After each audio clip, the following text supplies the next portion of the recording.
Now, have you ever thought what a car without shock absorbers looks like?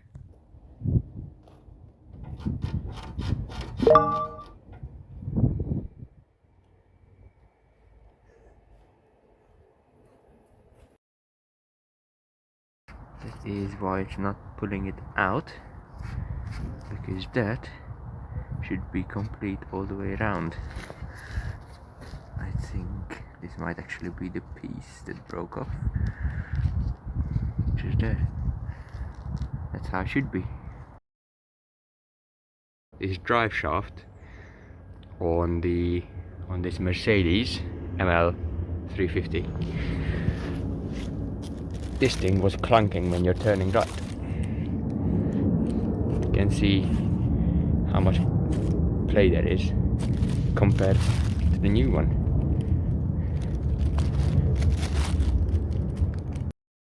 So there's some other smaller bits which seem to be wrong. I've noticed that I couldn't turn this wheel. I've checked and the caliper is seized up. Basically it's not even pushing back anymore. Not even if I put an extension on it. So that caliper needs changing. Also the little boot in here is split open. And this outer CV joint boot is also splitting. You can see it's actually got a hole in it over there. So that will need replacing as well. Now someone tell me how this is even fucking possible.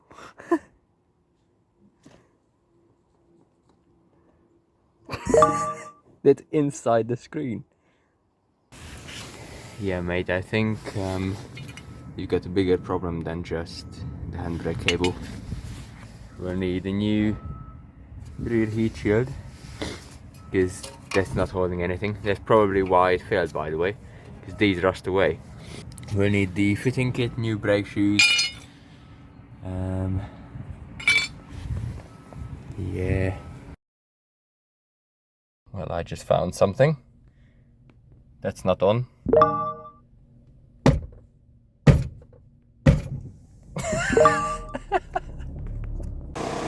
Now that's a first. The car is not holding charge,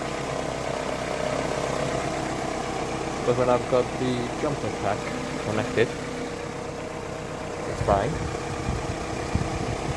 14.1 volts. I take this off.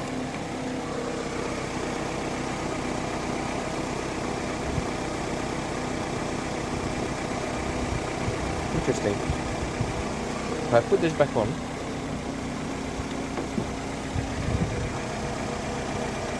it's good.